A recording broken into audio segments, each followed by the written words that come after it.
જમ્મુ કાશ્મીરમાં વાદળ ફાટ્યા બાદ અનેક રોડ રસ્તાઓ સંપર્ક વિહોણા બન્યા હોવાના અહેવાલો વચ્ચે જમ્મુ કાશ્મીરના રામબન જિલ્લામાં ગુજરાતની બસ ફસાયાની બનાસકાંઠા જિલ્લા કલેક્ટર મિહિર પટેલે માહિતી આપી હતી। જોકે ગુજરાતના મુસાફરોની સાથે બનાસકાંઠામાં કેટલાક મુસાફરો આ યાત્રામાં ફસાયા છે અને તમામને સ્થાનિક તેમજ અન્ય લોકોની મદદથી સલામત સ્થળે ખસેડાયા છે।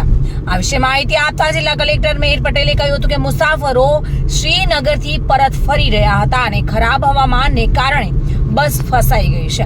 એટલું જ નહીં, ઘટનાની જાણ થતા બનાસકાંઠા કલેક્ટર દ્વારા રામબનના કલેક્ટર તેમજ બસમાં સવાર મુસાફરોના સાથે વ્યક્તિગત રીતે વાત કરી હતી અને જિલ્લા વહીવટીતંત્ર રામબનની ટીમ બચાવવા કામગીરીમાં મદદ કરવા માટે રવાના થઈ છે। જોકે રાહતના સમાચાર એ છે કે ગુજરાતની આ બસના બધા જ મુસાફરો સુરક્ષિત છે।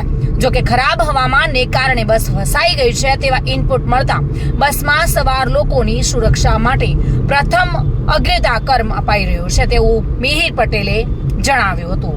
જેમાં તાજા અપડેટ્સ જોઈએ તો બસમાં ફસાયેલા મુસાફરોને હાલ પૂરતું તેમને રાત્રિ આશ્રય માટે સલામત મકાનમાં ખસેડવામાં આવશે અને ત્યારબાદ વહેલી સવારે જિલ્લા વહીવટી તંત્ર બસને બનિહાલ તરફ ખસેડવાનો પ્રયાસ કરશે।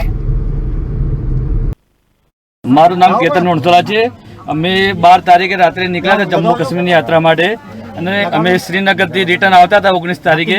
અહીંયા ભારે વરસાદના કારણે સ્લાઇડિંગ ને ભારે ભેખડો પડવાથી અહીંયા રસ્તો તૂટી ગયો છે અને ભારે નુકસાન થયું છે। તો અહીંયા અમે રામબન જિલ્લાની અંદર ફસાઈ ગયા છીએ। તો મારી નમ્ર વિનંતી છે ગુજરાત સરકારને કે અમને જલ્દીથી જલ્દી સુરક્ષિત જગ્યાએ પહોંચાડે અને અહીંયાની જમ્મુ કાશ્મીરની સ્ટેટને અમે ઘણી રિક્વેસ્ટો કરી, 50 ફોન કર્યા, ઘણી રિક્વેસ્ટો કરી, અમને કોઈ જવાબ નથી મળ્યો અને અહીંયા ખાવા પીવાના બી અમારે કોઈ સામાન નથી, પાણી પીવાની પણ સુવિધા નથી।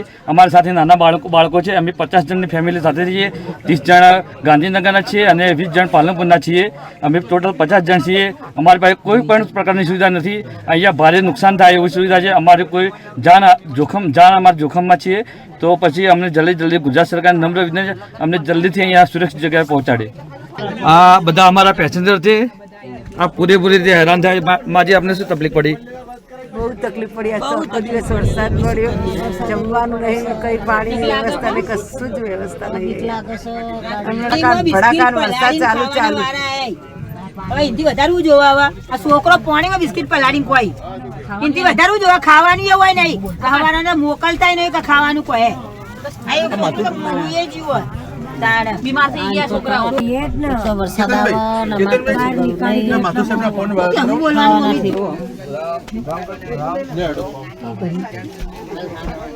એમને વિડીયો મત ઉતારો શું કરવાનું એમ કે અમે લેવા આવો ગમે તે કરીને અમે લેવા છોકરો પાણીમાં બિસ્કિટ પલાડીને ખોઈ છોકરું મારું રહેતું નહીં। આ છોકરું બીમાર થઈ ગયું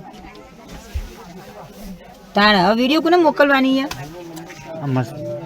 હા તમે મોકલો અને જે કરવું હોય કરો। આમાં રાત તો નીકળે એવી નહીં।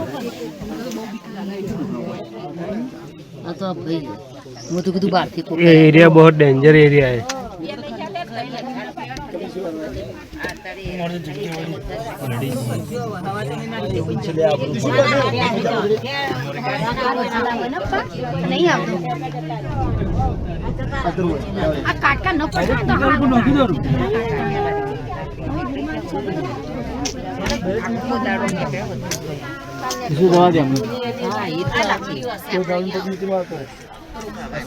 બધા સાહેબ હેરાન થઈ ગયા છે એટલે નમ્ર વિનંતી છે કે આ માજી છે જો ઉંમર લાયક છે અત્યારે આ બેન છે આ ભાઈ છે